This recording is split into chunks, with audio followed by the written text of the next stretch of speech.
biodata kita, identitas kita, semua bisa disalahgunakan lebih besar lagi oleh pihak yang tidak bertanggung jawab. At least seorang dicetak dalam 1 tahun sampai 4 kali KTP-nya itu. Ternyata itu KTP dijadikan jaminan.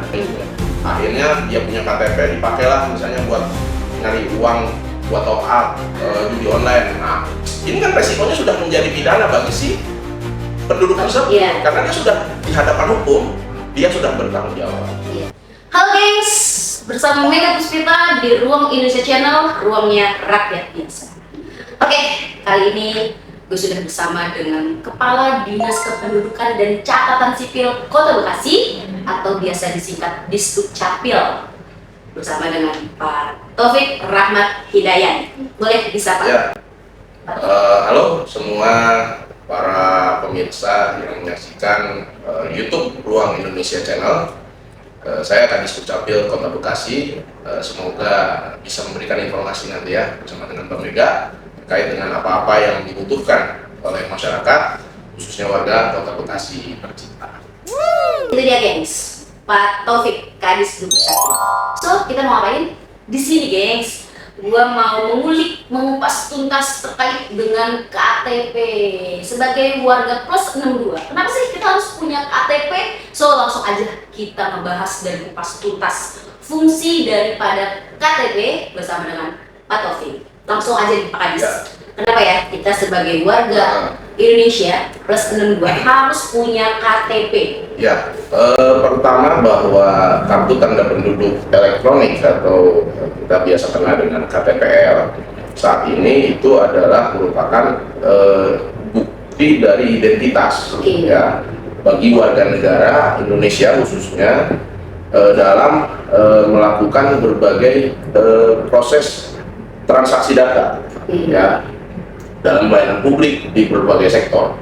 Nah, jadi KTP itu menjadi dasar dari layanan-layanan publik yang melakukan pelayanan kepada masyarakat berbasis NIK. Nah, kenapa harus KTP? Kenapa bukan SIM? Karena memang berdasarkan Undang-Undang Nomor 23 Tahun 2006, sebagaimana telah dirubah dalam Undang-Undang 24 Tahun 2013 tentang administrasi kependudukan, di pasal 64 itu kan KTP ini menjadi hal wajib ya bagi warga negara yang telah berusia 17 tahun ya atau sudah menikah atau pernah menikah. Nah, jadi wajib ya hukumnya, dan pelaksanaannya itu dilaksanakan melalui setelah proses KTP itu bisa didapat setelah melalui proses perekaman. Perekaman ini sendiri yang dilakukan adalah perekaman terkait dengan biometrik penduduk. Jadi data yang diambil oleh Disdukcapil dalam setiap proses penerbitan KTPL itu pertama diterbitkan dulu NIK. Pastikan setiap warga itu sudah memiliki NIK.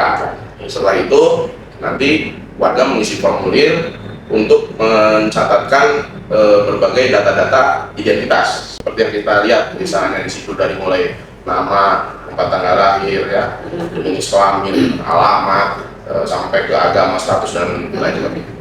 Nah, selanjutnya setelah terverifikasi di database, maka dilakukanlah proses perekaman biometrik. Nah, ada memang data umum. Nah, ini sifatnya data umum nih yang ditempel di belangko KTP ini. Tapi di balik itu ada data spesifik yang namanya biometrik, yang diambil memang secara spesifik kepada setiap warga negara berdasarkan identitas yang tidak mungkin sama yang dimiliki oleh setiap warga negara. Di situ ada biometrik untuk iris mata. Ya, menurut kajian secara ilmiah, Allah Subhanahu Wa Taala itu tidak menciptakan iris mata manusia sama. Ya, itu. Jadi akhirnya makanya kenapa iris mata. Jadi kita kayak melakukan proses perekaman itu kita harus melihat satu titik di dalam Google yang kita siapkan di titik layanan itu untuk memastikan biometrik kita terekam. Nah, yang kedua bukti fisik selanjutnya adalah fingerprint atau sidik jari. Nah, sidik jari juga sah dan katanya begitu sama. Allah Subhanahu Wa Taala itu menciptakan sidik jari manusia itu dari jutaan manusia, miliaran manusia, itu tidak ada yang beda-beda. Pasti ya. Even kembar pun pasti ada perbedaan. Nah, itu yang kedua. Jadi spesifiknya sampai sejauh itu. Jadi kita punya dua bagian dari manusia yang dipastikan secara ilmiah tidak ada duplikasi antar setiap warga. Iris mata dan fingerprint. Setelah itu baru diambil foto. Face recognition-nya, diambil fotonya, dan foto itulah yang nantinya akan terpampang menjadi dasar dalam data umum untuk melengkapi data umum. Nah, gitu. Jadi di dalam ini. Tapi data-data biometriknya ada di dalam KTPL, tapi tersimpan di dalam chip yang ada di dalam KTPL. Jadi di dalam setiap KTPL itu ada chip yang menyimpan data biometrik yang bisa dibuka oleh mesin pembaca yang telah terverifikasi yang diberikan oleh Kementerian Dalam Negeri, dalam hal ini Direktorat Jenderal Kependudukan dan Pencatatan Sipil. Jadi itu. Nah, itulah kenapa akhirnya KTPL menjadi hal yang mendasar dalam setiap pelayanan publik, karena sampai saat ini undang-undangnya tadi berbasis dari Undang-Undang Administrasi Kependudukan yang mewajibkan setiap warga negara yang berusia 17 tahun atau telah menikah atau sudah pernah menikah wajib punya memiliki KTPL. Oke. Nah, tapi tadi kenapa harus dimulai dari usia 17? Ya, karena kan begini, dalam proses kehidupan manusia, manusia itu progres dinyatakan dewasa itu di usia 17. Oke. Ya, jadi sudah bertanggung jawab atas dirinya.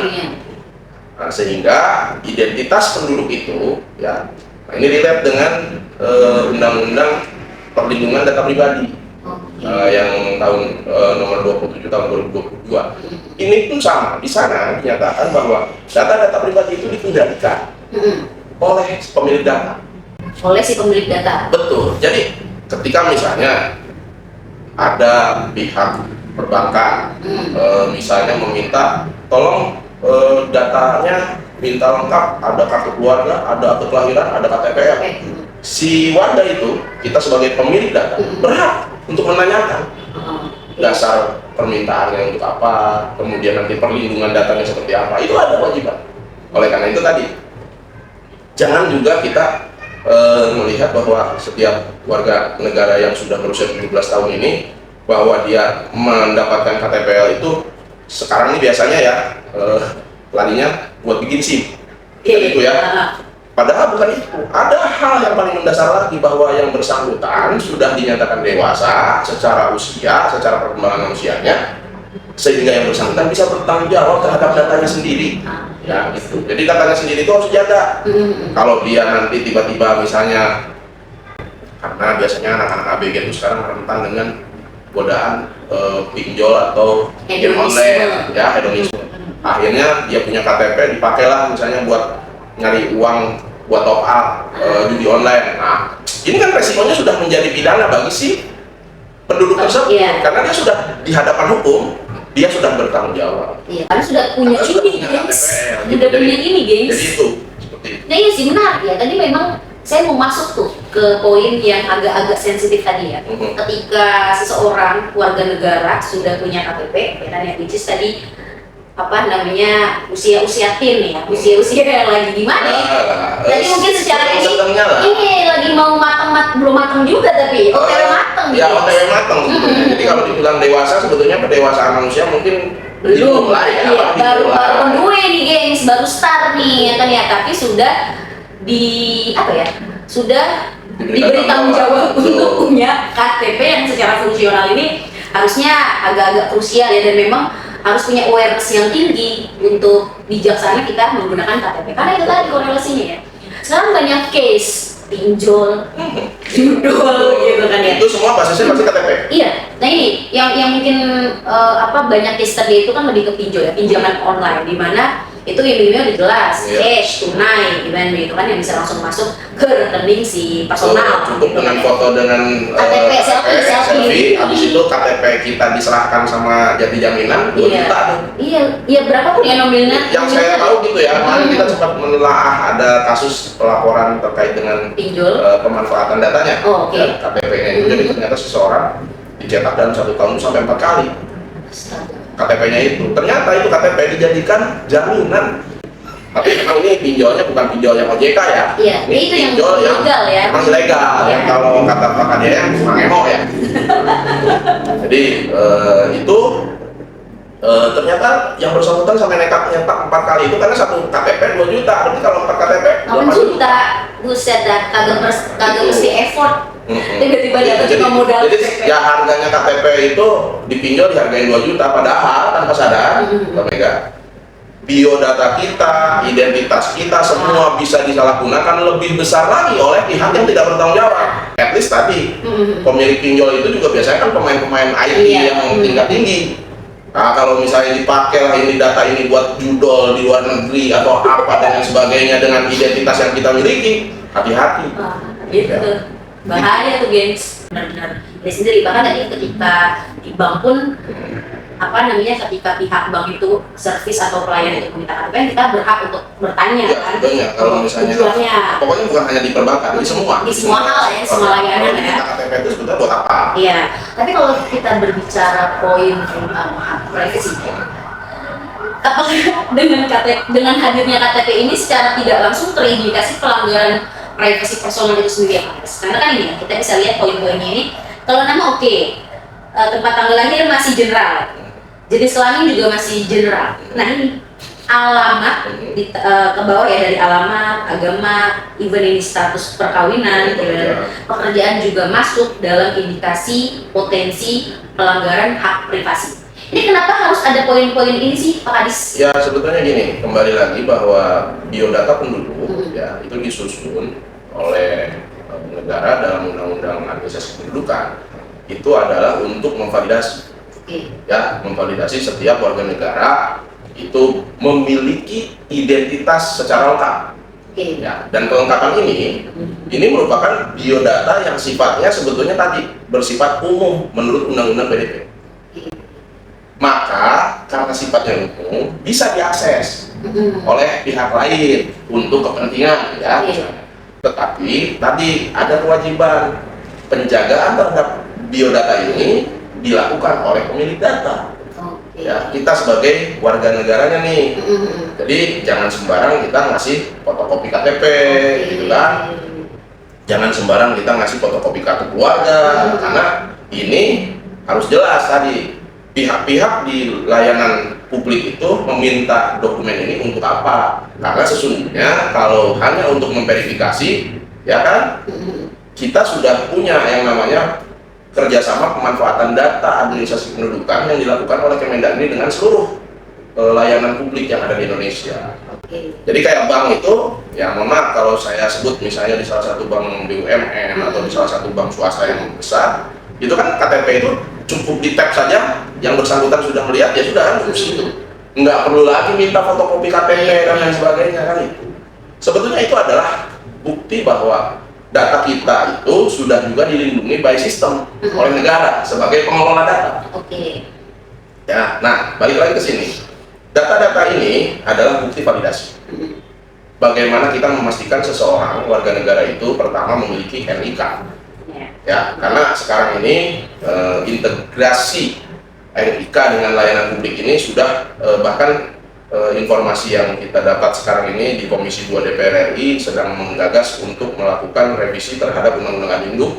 Salah satu diantaranya adalah mengintegrasikan NIK ini menjadi kode bagi seluruh layanan publik di Indonesia. Itu satu. Yang kedua, nama. Nama ini adalah validasi paling awal yang didasarkan kepada hak sipil setiap warga negara. Kenapa disebut hak sipil? Karena ditetapkan dengan akte kelahiran. Ada akte kelahiran yang menetapkan nama seseorang yang tidak bisa berubah, ya sampai meninggal. Yang bisa berubah itu hanya nanti putusan pengadilan, itu pun apabila terjadi sesuatu hal yang sifatnya krusial di negara, kan seperti itu. Jadi nama ini adalah validasi setiap warga negara. Dikaitkan dengan tempat tanggal lahir, ya, karena memang tempat tanggal lahir itu adalah kodifikasi yang mendunia. Ya, kodifikasi mendunia. Hampir di setiap negara kodifikasinya itu untuk birth itu pasti diminta. Day of birth itu pasti ada. Ya, di paspor, ya, di KTP, di SIM itu diminta. Nah, jenis kelamin pastilah ya. Karena kalau tanpa jenis kelamin sekarang kita sering tertipu. Iya lagi. Ngelihat wajahnya begitu ketemu cantik, begitu diminta KTP ternyata ganteng. Itu sering terjadi di layanan. ya. Karena ternyata mungkin di sini namanya jadi Miss, ya, padahal di sana Mas, Mister, Mas, seperti itu. Ya, jadi jenis kelamin. Terus alamat itu adalah kodifikasi untuk memastikan keberadaan penduduk. Ya, di Republik Indonesia di Undang Hak Asasi Manusia kan diatur setiap warga negara berhak ya untuk tinggal dimanapun di wilayah NKRI. Tapi kan harus dikendalikan. Nggak bisa kita seenaknya tinggal. Nah, bukti pengendaliannya itu, hadirnya pemerintah untuk mengendalikan itu adalah dengan mencatatkan alamat tempat tinggal setiap penduduk. Ya, dan ini juga bermanfaat kalau dalam perjalanan hidup mungkin kita jatuh di jalanan, akhirnya harus masuk rumah sakit tanpa ada pertolongan dari keluarga. Warga sekitar itu kan bingung siapa nyari. Nah, dilihat dulu kan KTP-nya untuk memberitahu keluarganya. Kan itu ya bagian validasinya. Karena Republik kita ini masih belum secanggih Amerika yang mungkin tinggal di scan doang semua bisa keluar gitu ya. Jadi masih perlu ya untuk dicantumkan poin alamat di KTP. Next, agama. Oke, agama ini memang sifatnya adalah hubungan kita antara manusia dengan Tuhannya. Ya. Tapi di Republik ini diatur bahwa agama yang diakui ya itu adalah Islam, Katolik, Kristen, ya Protestan, kemudian Hindu, Buddha, Konghucu, dan penganut kepercayaan terhadap Tuhan yang Maha Esa. Itu ada statusnya? Ya, status agamanya. Apa tadi yang terakhir? Kepercayaan terhadap Tuhan yang Maha Esa. Kepercayaan terhadap Tuhan yang Maha Esa. Yang selama ini mungkin dikelola dalam oleh tim pakem ya di Kejaksaan. Itu kan penganut ajaran apa namanya yang sifatnya jadi aliran kepercayaan. Oke, baru tahu juga sih. Keagamaan. Itu ada tim pakem, itu ranahnya di Kejaksaan, ketua tim pakemnya. Nah inilah. Jadi karena di dalam ketentuannya sudah ditetapkan seperti itu, bahkan ini ditetapkan oleh putusan Mahkamah Konstitusi, sehingga ada 7 yang diakui dalam KTPL. Maka ini juga lebih kepada tadi, sebetulnya bukan bicara tentang lu agamanya ini, bukan itu sebetulnya. Tapi bagaimana tadi kita juga hidup di dunia, di Indonesia ini yang fardu kifayahnya itu melekat dengan kehidupan. Ya, ketika misalnya contoh terjadi kecelakaan lalu lintas sampai meninggal dunia, atau kecelakaan kapal laut, kecelakaan di gunung, di mana, untuk memulasarakan jenazah itu, rumah sakit pasti melihat dari KTP. Iya sih, agak bingung juga. Dilihat KTP Islam, ya udah, langsung dimulasarakan, ya fardu kifayahnya harus dilaksanakan, disolatkan, ya setelah dimulasarakan disolatkan, kemudian dikuburkan. Nah ini kan berjalan seperti itu. Jadi ya ini bagian dari itu ya, bagian dari bagaimana budaya juga, ya, atau kehidupan kita itu memang melekat juga dengan administratif gitu kan, jadi nggak bisa dihindarkan gitu Mbak Mega. Ya masih make lah. Terus next ini status perkawinan, ini kenapa harus dicantumkan? Ya ini sebetulnya melihat dari data, ya. Data penduduk itu kita di undang-undangnya juga bahwa hak setiap warga negara untuk melakukan perekaman KTPL yang menjadi kewajiban itu adalah usia 17 tahun atau sudah menikah dan atau sudah pernah menikah. Pernah menikah. Artinya secara undang-undang memang diatur tuh orang menikah atau sudah pernah menikah. Kalau orang yang sedang menikah berarti statusnya kawin. Ya, nah kawin kalau statusnya yang sudah pernah menikah berarti cerai. Nah itu jadi karena di dalam ketentuannya di undang-undangnya di pasal 64-nya sudah dinyatakan itu, jadi ya ini juga merupakan bentuk validasi. Karena juga di layanan publik lain, misalnya contoh ada di BPJS ya, yang sifatnya insurance kayak gitu kan, status perkawinan ini penting untuk memverifikasi ya, bahwa ini masih ada suaminya apa enggak, ya gitu kan, karena nanti penanggungnya siapa, jaminannya siapa, dan lain sebagainya. Tadi terjamin nggak kira-kira? Misalnya case-nya ya gendernya perempuan gitu kan, terus status perkawinannya misalkan sudah cerai, itu apakah kalau tadi ya sampelnya asuransi tadi itu ya misalnya contoh itu ya itu memang ada jaminannya. Ya kan jaminannya itu tadi terhadap data yang diberikan itu ya, pemerintah sebagai pengelola data itu memberikan jaminan untuk data itu tidak disalahgunakan.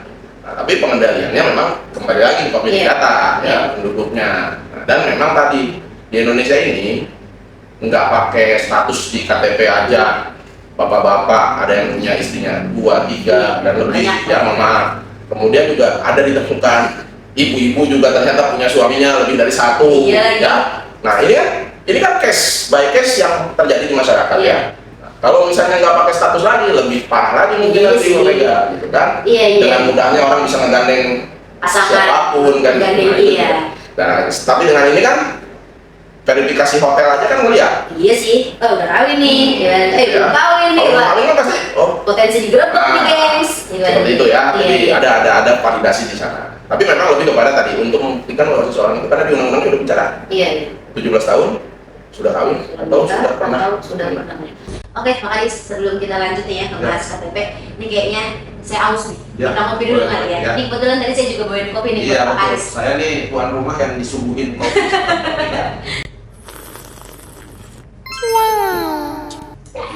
Pak, Iya tuh Pak Aris tuh, udah bisa nyiriin ya. Kebetulan berasa rempah ini. saya bawa kopi rempah by Little Jasmine Gengs. Kita Jasmine, follow Instagramnya ya.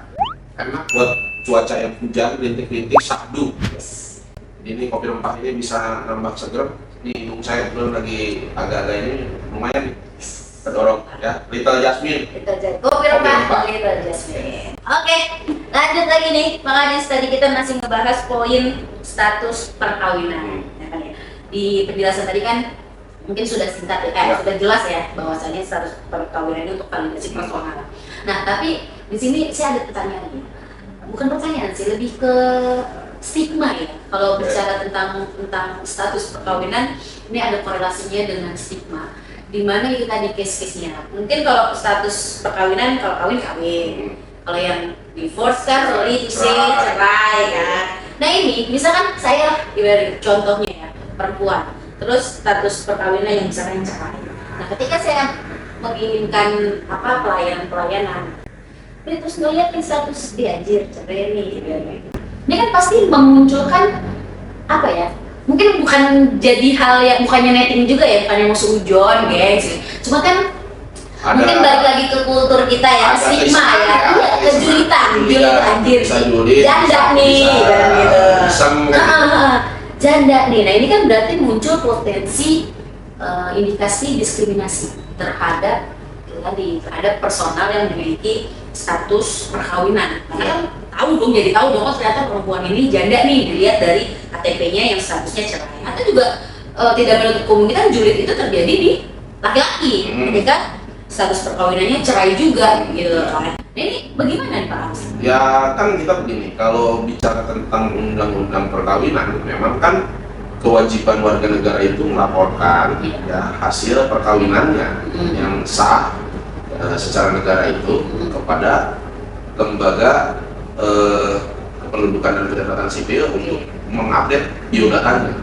Artinya ada sebuah proses yang memang ini adalah bentuk transparansi ya, bahwa nggak usah malu juga sebetulnya menjadi cerai hidup atau cerai mati misalnya, karena justru ini juga kan merupakan bagian dari pertanggungjawaban ya, akuntabilitasnya sebagai tadi pemilik data. Justru kalau misalnya sudah tidak punya suami tapi masih di situnya masih kawin, nanti kendalanya misalnya ketika tadi ada kaitan dengan entah itu insurans, entah itu dengan rekening di perbankan, entah itu dengan jaminan-jaminan lain yang terjadi di masyarakat, ini kan akan menjadi kendala. Jadi sebetulnya lebih kepada kita ini pengendalian ya. Jadi kenapa harus ada status perkawinan? Ya untuk pengendalian warga negara. Oh, berarti balik lagi ke pelayanan kita lagi ya, pelayanan itu Betul, sendiri. karena kalau nggak diatur, nanti seenak-enaknya tadi, tapi misalkan diatur aja masih ada yang gandeng istri orang, ya kan? Atau Iya lagi. istri orang gandeng suami orang. Oke. Nah, gitu kan. Iya. Ini hal-hal yang ini tadi balik lagi ada fardu kifayah yang harus ditata di dalam kehidupan. Tapi juga ada ketentuan administratif yang harus kita siapkan supaya tadi fardu kifayah ini juga bisa berjalan kan seperti itulah. Kurang lebihnya itulah ya. Kalau saya tidak lebih dalam lagi terkait keberadaan status kawin ini, yang pasti status kawin ini adalah bentuk validasi ya sebagai akuntabilitas dari setiap warga negara yang menyatakan dirinya bahwa saya memang masih memiliki suami atau saya masih memiliki istri, atau memang saya sudah tidak memiliki pasangan. Itu bagian dari karena tadi kan biodata itu penanggung jawabnya adalah pemilik owner itu sendiri ya. Mulai make sense sih kenapa di KTP harus ada status perkawinan ya kan ya, entah itu kawin, belum kawin, cerai. Ya, curang. Betul. Ya, tapi kalau mau balik lagi masih ada lah potensi-potensi. Ya kalau tadi misalnya ada diskriminasi atau Iya, ada potensi intimidasi dalam bentuk verbal bullying atau apa, karena ada undang-undang ITE. Oke. Sebagai pemilik data, kita juga memiliki hak Iya sih. untuk melakukan tindakan hukum terhadap, termasuk misalnya di situ penghinaan terhadap data kita. Iya. Itu jadi nggak perlu khawatir kalau misalnya ada yang memanfaatkan itu, justru itu bisa menjadi titik balik kita juga melawan secara hukum. Oke, mulai make sense sih. Cuma nanti bisa ditelaah lebih Ya, lanjut ya nanti buat mungkin nonton di gengs ya, buat kalian ya gengs. secara adaptasi administratifnya itu, tapi secara sosiokulturnya nanti mungkin bisa dilihat lagi seperti apa sebetulnya penerimaan. Tapi yang jelas ini di dalam biodata kependudukan merupakan data umum yang bisa diakses oleh siapapun. Oke, siap. Nah ini mungkin terakhir nih ya, kewarganegaraan WNI. Ini kenapa? Karena kan KTP dikeluarkan ya untuk kita warga nih. Yang udah jelas ya kita warga Indonesia plus 62. Kenapa harus di make sure dengan adanya kewarganegaraan? Ya, ini berawal dari undang-undangnya lagi. Di dalam undang-undang administrasi kependudukan itu diatur bahwa yang berhak mendapatkan KTP elektronik itu bukan hanya warga negara Indonesia, tapi bagi warga negara asing ya, yang sudah tinggal menetap di Indonesia yang dibuktikan dengan surat izin tinggal tetap yang dikeluarkan oleh Direktorat Jenderal Imigrasi. Nah itulah ya terhadap mereka itu, maka kewarganegaraannya itu memang bukan WNI, kita sebut di sana WNA. WNA, oke. Nah, dan karena itulah makanya, nah sejak 2022 belangko KTP-nya juga sudah dirubah. Kalau dulu persis sama. Oh yang WNA ini ya, yang WNA, oke. Cuma berbeda di kewarganegaraan, makanya sering terjadi misalnya pada saat pilkada atau agak nyaru ya, tercatat di dalam data pemilih, oke. Tapi kalau sekarang KTP untuk orang asing itu bentuknya sama, warnanya berbeda, warnanya itu orange. Oke, itu untuk yang WNA. Jadi karena ada status kepemilikan bagi WNA juga, makanya ada status kewarganegaraan. Oke, berarti valid nih yang warna biru ini tetap punya WNI ya? Tidak ada WNA, WNA itu semua orangnya orange ya. Nah itu kan berarti sudah ada perbedaan yang signifikan ya, karena ya udah terang banget lah ya antara biru dan orange. Ya. Tapi kenapa tidak dihapuskan aja gitu? Karena tadi kalau mungkin secara sosiokultur, sebetulnya kan kewarganegaraan itu ya nggak usah dipertanyakan lagi, karena kita pasti semua orang Indonesia. Iya. Tapi secara administratif ya kembali lagi ada lembaga-lembaga yang membutuhkan validasi terkait dengan kewarganegaraan seseorang. Misalnya kalau ada orang buka rekening, kita kan tahu nih sekarang WNA yang datang di Indonesia juga kan tidak semuanya bentuknya WNA plek-plekan gitu ya. Ada juga yang mirip kayak orang Indonesia, bisa speak Indonesia, berbicara layaknya orang Indonesia, dan ini bisa jadi sebuah kendala teknis, ya kan seperti itu. Nah, makanya kalau menurut kami ini adalah karena terkait dengan administratifnya ini, ya. Kalau sosiokultur memang ya udah nggak usah lagi lah WNA. Iya dong. Tapi ketika kita bicara secara administratif masih ada lembaga-lembaga yang membutuhkan verifikasi dan validasi kewarganegaraan ya. Meskipun ya tetap udah jelas nih kalau biru udah pasti WNI gitu kan, karena WNA udah punya warna belangko sendiri. Ya, tapi kan itu baru dilakukan di 2022 sini ya. Artinya baru kami kan, artinya kita juga baru update untuk WNA yang ada di Kota Bekasi ini kan baru dirubah semua, itu baru selesai di tahun 2024. Semua sudah kita ubah menjadi orange. Mungkin ke depannya tadi kita berharap karena saat ini sedang ada penggagasan dari anggota Dewan Komisi 2 di DPR RI untuk melakukan revisi undang-undang pemilu, ya kita sangat berharap mungkin nanti ada penyesuaian ya, terkait dengan mana yang sifatnya administratif, mana yang nanti terkait dengan sosiokultural yang harus disesuaikan, mana yang terkait dengan tadi padu kifayah dengan kebutuhan budaya ya, kebutuhan masyarakat secara umum. Nah, nanti kan kita sesuaikan lagi, mungkin nanti digunakan karena memang di dalam undang-undang biodata penduduk itu ya ini, dan sifatnya ini adalah data umum yang bisa diakses oleh siapapun. Dan ini berlaku hingga seumur hidup. Kalau sekarang kenapa harus divalidasi lagi sih dengan poin ini? Gini, sebelum 2017 itu KTPL itu ada masa berlaku. Oke. Ya, kita tahu kalau kita pertama kali KTPL ini digulirkan menjadi program nasional itu di tahun 2010. Oke. Ya, 2010, 2011, 2012 itu 3 tahun itu kan semua orang direkam semua ya. Nah, pada saat rekaman itu masih diberlakukan 5 tahun. KTP-nya. Oh, 5 tahun dulu 5 tahun kayak paspor. durasi ya. Tapi dengan Undang-Undang 24 tahun 2013 perubahan terhadap Undang-Undang 23 2006 ini keluarlah ini amanat undang-undang bahwa supaya ngerepotin lagi seluruh warga negara KTP-nya itu langsung berlaku seumur hidup, even terhadap yang misalnya masih megangin KTP yang ada berlakunya 2017 itu sebetulnya sudah berlaku seumur hidup juga. Cuma kadang-kadang di pelayanan publik ini masih ada masa berlakunya, padahal sebetulnya tidak, karena secara undang-undangnya sudah berlaku terhadap yang sudah dicetak maupun yang akan dicetak. Iya sih, maksudnya jadi agak membajir gak sih ini ya? Jadi kayak banyak banget.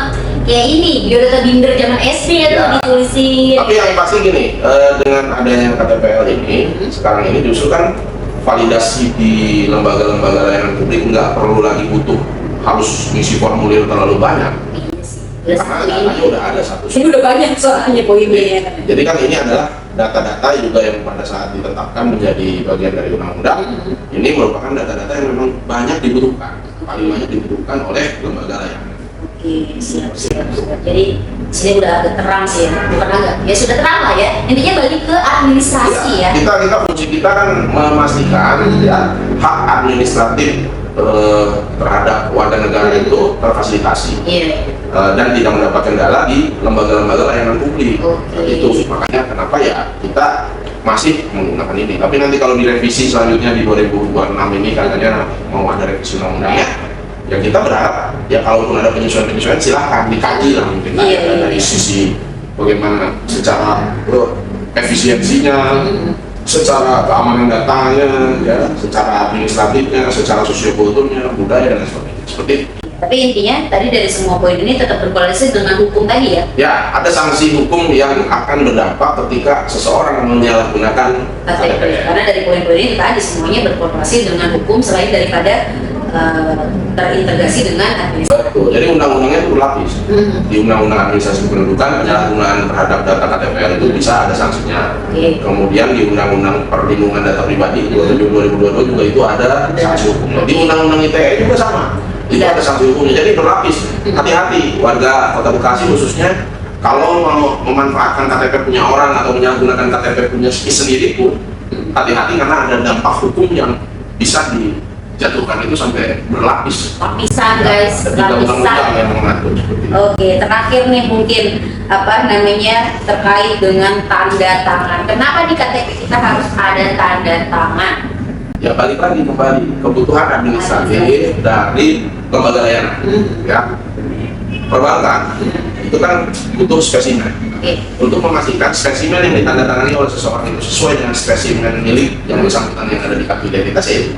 Oke, tapi ini apa tidak mengundang potensi apa tadi penyalahgunaan ini ya tanda tangan seseorang tadi? Karena kalau kita berbicara ke personal, ya masih banyak lah ya personal yang kurang aware dalam menggunakan KTP-nya sendiri. Gitu. Ya sebetulnya kan kembali lagi kalau misalnya di pihak perbankan ketika yang bersangkutan mau mencairkan uang misalnya dengan penarikan tunai, nanti tanda tangannya kan ada foto KTP-nya. Yes, jadi tetap korelasi ya. Kalau kita bisa ngikutin nih bisa duplikat atau ngikutin tapi kan foto KTP-nya tanda tangan. Foto KTP-nya dan sekarang lembaga layanan itu perbankan maupun lembaga layanan publik lain kan sudah diberi akses juga oleh Kemendagri. Nah, dari foto ini tapi Pak Kadis ada jaminan nggak sih bahwa foto ini nggak akan bisa nggak akan bisa dimanipulasi? Kayak misalkan, ya kan sekarang udah banyak teknologi canggih yang mungkin beredar di masyarakat juga ya, atau masyarakat yang udah kepala pinter nih, ibarat gitu kan. Terus tiba-tiba KTP ini dia ganti-ganti nih fotonya. Pernah terjadi. Ada tesnya kan? Jadi ini kan untuk upaya-upaya pelanggaran hukum ada yang melakukan itu, tapi kan tetap terlihat, tetap bisa kita deteksi ketika KTP yang bersangkutan itu dikoneksikan dengan mesin encoder. Ya, kita kan semua lembaga layanan itu dikasih mesin encoder kan? Detektor gitu ya? Ya, jadi KTP itu ditempel kan, nanti langsung kelihatan kan untuk KTP Data Indonesia. aslinya. Betul. Oke. Kan udah langsung kelihatan, fotonya dirubah, disananya foto orang lain. Kan? Nah itu, berarti tetap ada jaminan Iya, ya. jadi aman. makanya kembali lagi pokoknya yang harus dipahami bahwa data kependudukan itu adalah data wajib yang harus dimiliki oleh setiap warga negara dalam bentuk KTPL, kartu keluarga, ya, dan hak sipil terhadap kepastian identitasnya melalui akte kelahiran. Nah, itu 3 hal itu wajib hukumnya. Nah, tapi terkait dengan pemanfaatannya, penyalahgunaannya, dan lain sebagainya, nah maka kita selaku pemilik data harus mengamankan. Ya, jangan sembarangan fotokopi, Iya. jangan sembarangan foto di share. Iya, apalagi pinjol selfie sama KTP itu sama yang sangat riskan. Nah, seperti itu. Iya.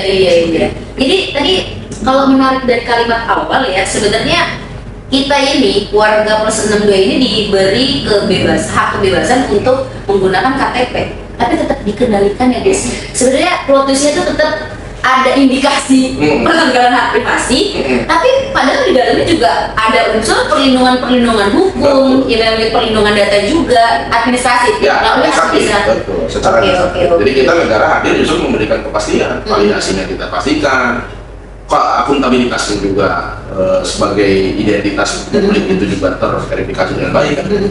Oke deh, gengs. Jadi mungkin pesan besarnya itu kita harus bijak ya, harus wise menggunakan KTP kita sendiri karena secara fungsional sebenarnya emang banyak sih ya. Tapi bukan juga ini menjadi kemudahan untuk kita mengakses pinjol, ya kan ya? Ya, Karena itu tadi kalau kita berbicara hak privasi, ya kadang orang itu sendiri yang mematahkan dia punya hak privasi gitu kan ya. Apalagi ya Allah pinjol, tapi emang gampang banget sih Pak Kadis. Ya, pokoknya kita hindarkanlah terhadap dengan penyalahgunaan identitas, karena ketika kita kirim ke pinjol, kita cuma dapat 2 juta dari KTP, Iya. mungkin si pelaku pinjol bisa dapat puluhan juta Iya. atau bahkan ratusan juta dengan memanfaatkan data kita. Ini yang bahaya. Tetap rugi bandar. Rugi. Jadi tetap bijak menggunakan KTP. So, Ya. terima kasih Pak Kadis sudah Makasih, memberikan mereka. edukasi terkait KTP. Ya. Oke guys, bye. Ya. Halo warga Kota Bekasi tercinta, saya Kepala Dinas Kependudukan dan Pencatatan Sipil Kota Bekasi mengajak seluruh warga Kota Bekasi untuk menyaksikan, ya, jangan lupa subscribe, like, dan share video-video yang ditayangkan melalui YouTube channel Ruang Indonesia. Informasinya bermanfaat, banyak ya, hal yang bisa Anda dapatkan untuk menambah wawasan kita dalam berkehidupan di Republik Indonesia ini. Terima kasih, demikian untuk kalian semua, semoga bisa bermanfaat.